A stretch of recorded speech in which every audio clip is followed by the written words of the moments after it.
Passover Eve had finally arrived, and as the sky darkened, we gathered around the table to share the traditional meal that celebrated our liberation from Egyptian slavery. Our past celebrations had been filled with laughter and animated conversation, but tonight only soft voices filled the room.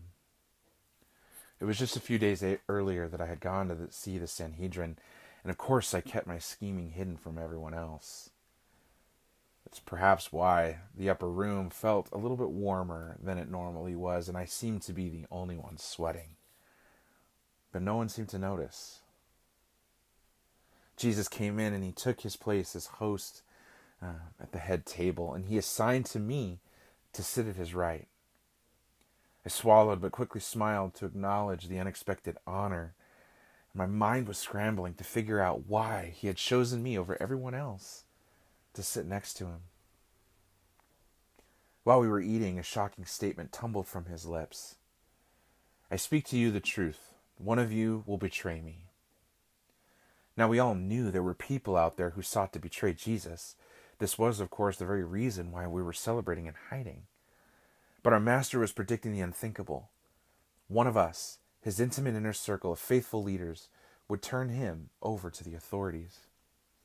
Immediately, Peter knocked over his cup, spilling wine onto the table. John coughed, choking over his food in shock. "Surely you don't mean me, Rabbi?" each of my co-disciples asked. Each one were at the same time seeking to declare his innocence and searching their brothers' faces to find hints of who might be the betrayer. Meanwhile, my mind raced. Was Jesus talking about me? If so, how could he possibly have known my plans? Had someone else seen me sneak away the other night and reported it to him? Trying to look calm, I glanced around, relieved to see that none of their eyes were fixed on me. Yet Jesus didn't seem concerned, and his response was cryptic. "My betrayer is the one who has dipped his hand into the bowl with me. What will happen to me has been foretold in Scripture, but woe to my betrayer. He will wish he had never been born." Well, I reasoned, we had all dipped our hand into his bowl during our many travels. His clue hardly helped identify the betrayer. I was relieved none of the other 12 seemed suspicious of me. After all, I had deceived myself into thinking I wasn't really betraying Jesus. I was only forcing him onto Jerusalem's center stage, where he would reveal himself as Messiah and unshackle us from the Roman rule. When all was done, the Master would even thank me. He would see that what I had planned was helpful for everyone and his kingdom.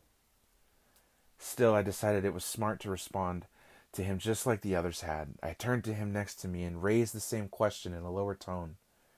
"Surely you don't mean me, Rabbi?"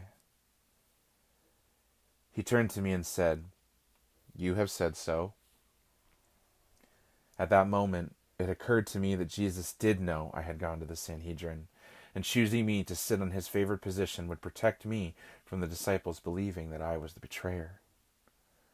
At the time, I believed my sitting in the seat of honor was Jesus' affirmation of my plan, a sign that he actually wanted me to be the catalyst for the coming events. So I thought as I dipped my bread into his bowl.